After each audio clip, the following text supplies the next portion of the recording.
I am live. Thank you very much for attending my session today. And my main purpose is to share some things that will benefit you in your life because everything that I do on a weekly basis with you is to give you some things that have helped me. And if I'm able to share it with you, that means I get to keep whatever I have learned. And that's the best thing that I can do to stand on the shoulders of my giants in my life that have helped me tremendously. So let's get started. The what I'm going to talk about today, are you a builder or a destroyer of cities, countries, of people, or of social movements? Now, Shakespeare once said, "What is past is prologue." What prologue is that it's a determiner of what will happen in the present and what will happen in the future. Now, when you speak of prologue in terms of literary terms, it tells you what to expect in what you're reading. So, our behaviors that we have learned in the past will come to fruition currently or in the future. So if you use angry or harsh words, that's what you're going to use currently or in the present. So as or if you use kind words and nourishing words that to produce good fruit, that's who you will be, because the prologue was is that what you used in the past is what you're going to have now and in the future. So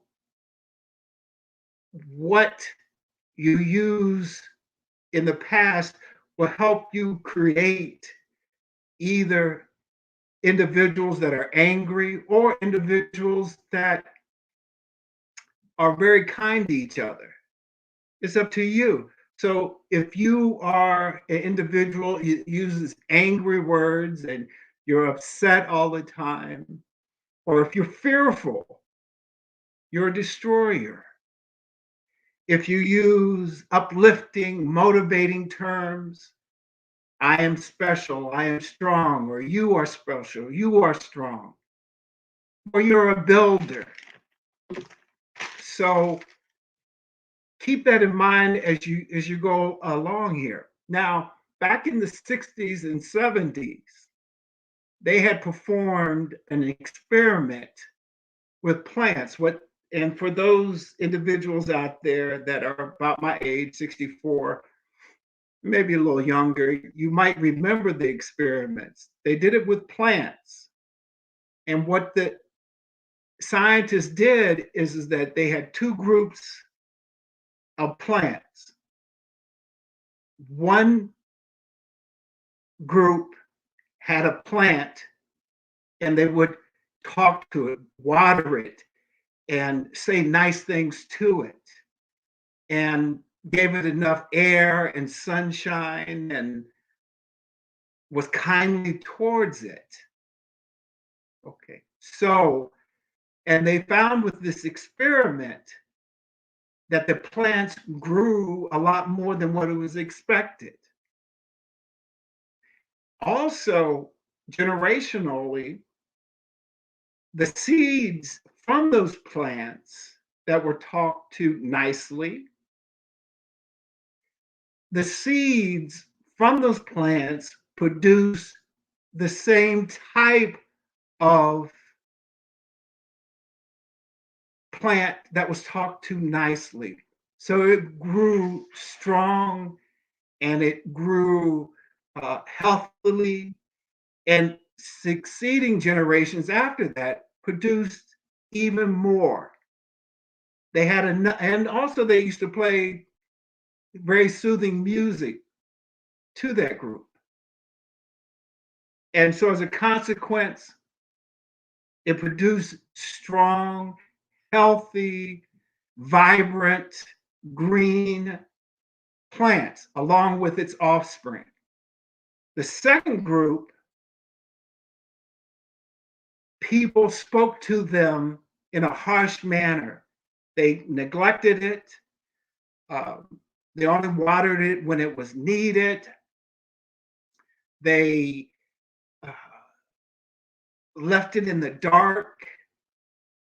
They pretty much ignored it. And so the end result of that uh, neglecting, obviously, that plant didn't grow quite as well. And also the offspring that was produced, the succeeding generations or successive generations after that, of its seeds produced poorly shapen plants. They were plants that did not produce healthy plants. One form produced another form of the same type.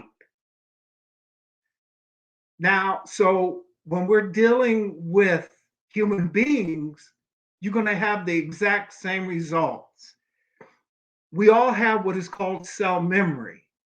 Let's say, for instance, a man who has fear and anger within him.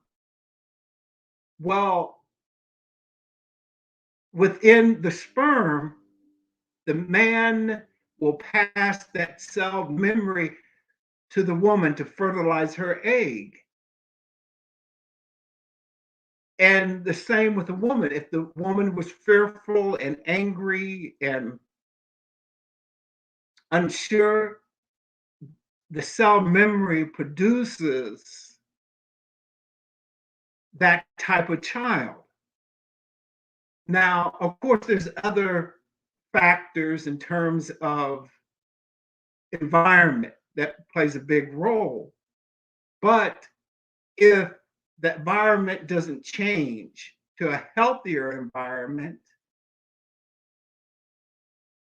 then therefore it will trigger that cell memory and you produce offspring that are similar to uh, the same demeanor of the male that was angry or fearful, as well as the woman.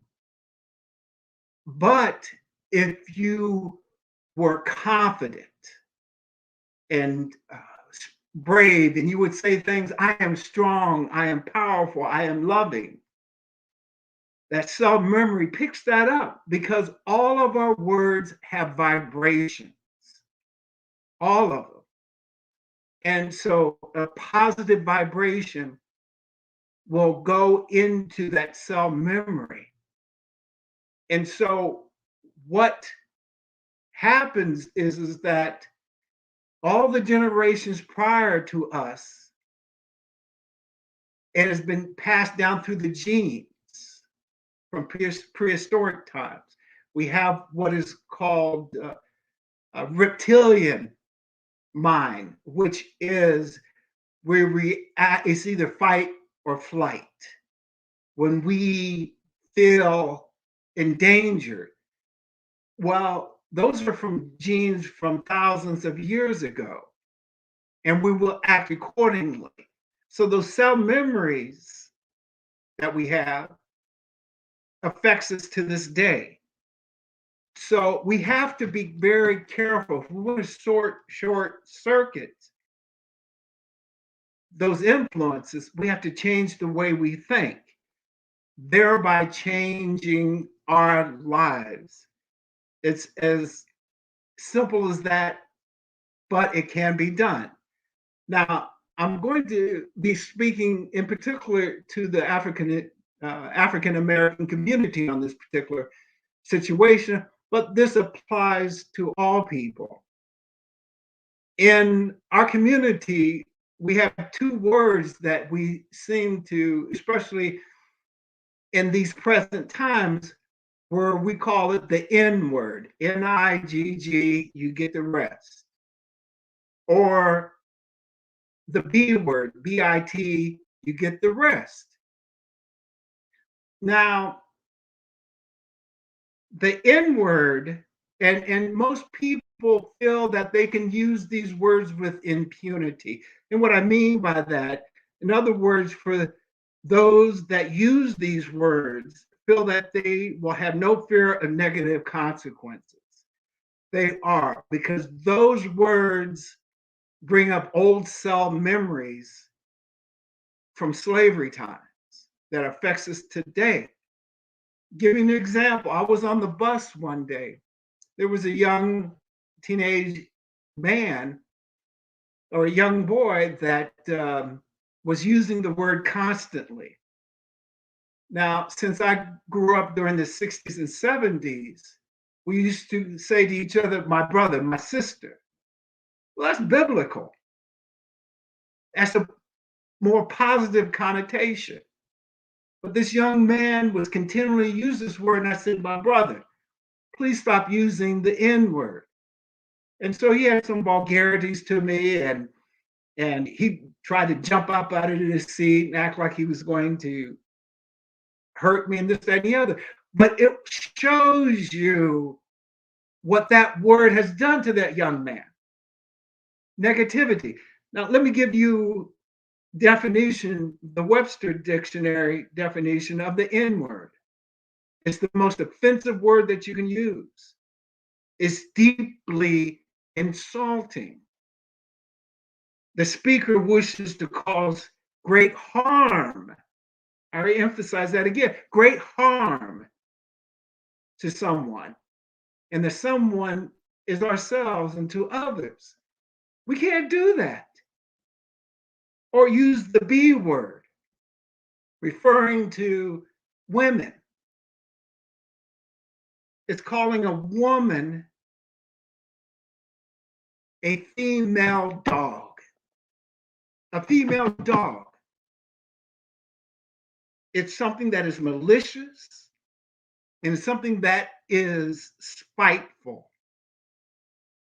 So Maya Angelou once said that because this current generation says, and whatever generation, they said, well, we use the word as a personal greeting. Well, you got other nationalities saying that same word. I'm not going to tell his nationality, but he came up to me and say, my N word. I said, whoa, wait a minute. No, no, no. But getting back to what Maya Angelou said and what this current generation says is that, well, we're trying to reclaim it and make it less uh, vitriolic. The truth is the truth is the truth. That word does damage because your cell memory, so those individuals, the young guys out there and the women out there, your ancestors are still with you, and you're hurting your ancestors. You're hurting them, the ones that were lynched. Guess what the last word they heard before they died or were burned? Die inward. That was the last thing. Don't you think that that is within our cell memory? Yes. Maya Angelou said that even though the young people are trying to reclaim that word as being something positive, it's like taking fine china or a fine goblet and pouring poison in it. It's still the same, regardless of how you dress it up. It's intolerable. We have to stop. The words that we use are destructive. Now, I'm a man of faith, so I will use biblical terms. I know there are other people out there of different faiths. That's okay. Or there's agnostic or atheist. That's okay. You can look at this in a scientific way. That's up to you. If you're agnostic or a atheist, they will perform experiments, which they did with the plants, realizing that our thoughts affect and our words affect living, breathing mammals. Now, what I'm going to say is from the Bible. My word that proceeds from my mouth, it will not return to me void. Isaiah 55:11. Now that's God speaking. So we are created in the image of God. So with every word that we speak out into the world, it will return back to us in what we say. So irrespective of trying to reclaim the word and make, no, that word, your ancestors heard those words and they knew what it meant. It was a lot of them that were hung, or like Emmett Till, that was what he had heard. All of our ancestors who are African American. Let me take another step further. Other cultures, the Japanese, the Chinese, Native Americans, women, I can just go on and on. They have had derogatory statements applied to them. So if you want to destroy yourself, use those words on yourself or others. And growing up, I was angry and upset a lot because of racism. I had people spit on me, etc. Or even my own culture sometimes, because I'm light skinned, used to be called high yellow or whatever. Did damage. But what I learned is that don't do that to other people. So I became embittered. Last year at this time, I had my thyroid taken out because I had thyroid cancer. Also, I have a benign tumor in the brain. That was because of all that anger that I had. But they caught it in time. So I'm cancer free. But when we're angry, it will cause us to produce a hormone called cortisol, cortisol. It's called a stress hormone. And this will cause us to put on weight. I used to weigh over 350 pounds, but I lost 140 pounds, did the LA Marathon. And then I got into a program that helped me lose that weight. I didn't do the marathon at over 350 pounds. Only reason why I say over 350 pounds, because the scale doesn't go over that much. So back in 94, I did the LA Marathon. But what I learned to do, I learned to speak better of myself. Now, another biblical term, as a man thinketh in his heart, so he is, which is Proverbs 23:7. So I love me now without a hint of arrogance, because I had to look at the darkness within me. I was causing harm to myself. So I had put on all that weight. One day I'm going to bring a picture of what I looked like back then. And also, uh, started realizing that I had to be kinder to myself. I had to learn to forgive people. Anytime, I'll give you a great example. I had a situation where I lost my wife, I lost all my material possessions, I didn't have my daughter for a period of time. I had every right to be angry and upset because someone lied. But every time that these individuals or this individual comes to my mind, I say, may they have as much love and light in their life as I do. That's forgiveness. And now I barely think about what had happened because God has given me back nearly everything. And I have met somebody that I care about greatly. I know she might be listening. So, tremendous human being. That was all because I did the work, and it's hard work, and it will scare you to death. It takes more courage to look at your dark self than it does the courage of a soldier on a battlefield. How do I know this? It scared the crap out of me because I to look at myself, my dark self, but I found that I wasn't as bad as I thought. But I had to have an equal balance of understanding the dark and also the light within me. My darkest past was my greatest asset because it propelled me more into the light.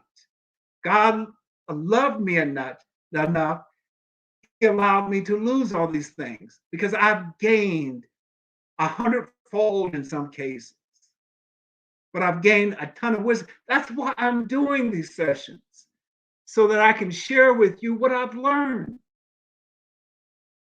So instead of acquiring cars or mansions or prestige, getting titles, I go out every single day and I try to make someone's life better.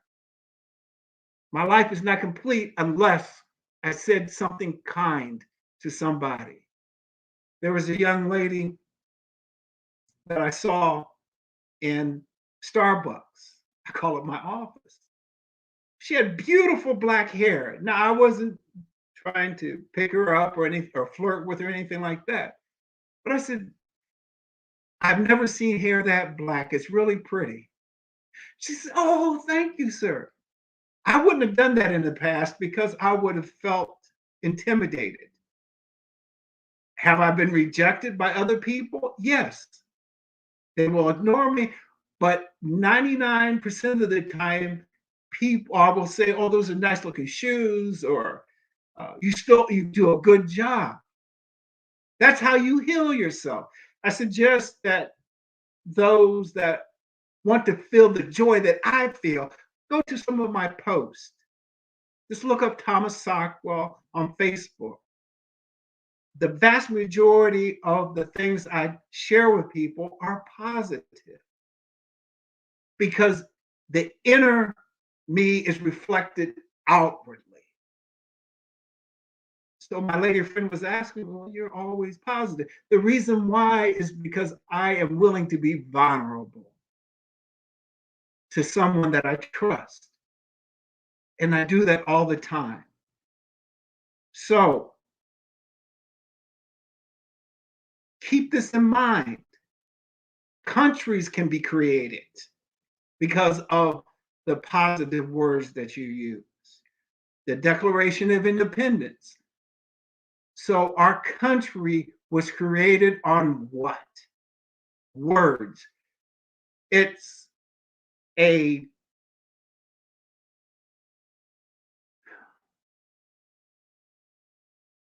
fact that's been around for generations.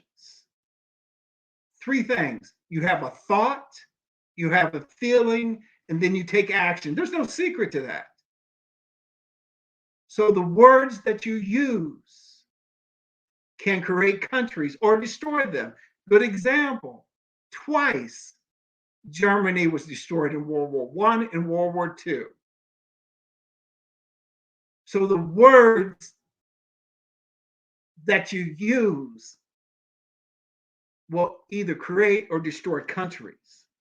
Also, it will start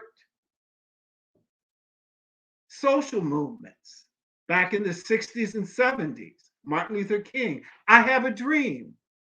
And on this last day he was on earth, he says, I do not have a lot of material possessions to leave behind. All I want to be known for is I tried to help somebody. And the great ironies in this world is that when you do something to enhance other people's spiritual growth, it enhances yours. If you want more insight, read Francis Assisi. Whatever you give out, that's what you get back. I read the Francis Assisi prayer every single day. And I have a sign that you're not able to see right now that says serve. And you know what the irony is? Everything I've lost has been replaced. In some cases, tenfold or 100-fold. Because God loved me enough, he allowed me to go through the bad times, to sharpen what is in me. And I finally love myself. I'm going to make mistakes, but you know what, people? I am not a mistake. You're going to make mistakes. So let me sort of tie things up here.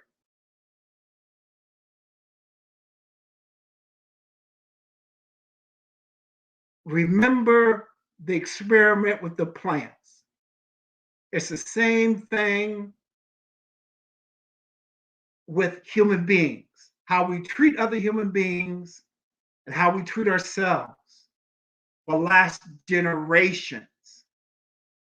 So it's just not you can do anything with impunity, meaning that you will fear no consequence. Every single word has an effect, it has a vibratory rate on our system.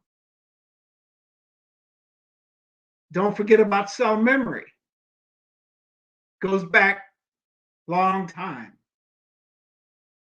And speaking in particularly and singularly to the African American community, do not use the N word or the B word. It's not fashionable. It's not prudent. It's not healthy. You will produce generation after generation after generation. How? And you will produce more sickness. I was that angry young man, and I produced thyroid cancer, benign tumor in my head. Some of it is hereditary, but it was my thoughts that exacerbated. And God loved God. They were able to catch it in time, and before it became a death sentence.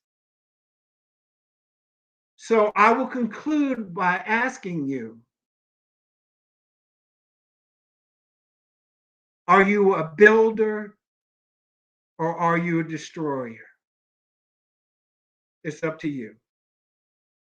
Now, if you want to get in contact with me, you can email me through fliesfar311@gmail.com. That's F as in Frank, L as in luck, Y is in your, S is in Sam, F is in Frank, A is in Apple, and R is in Rusty. 311@gmail.com.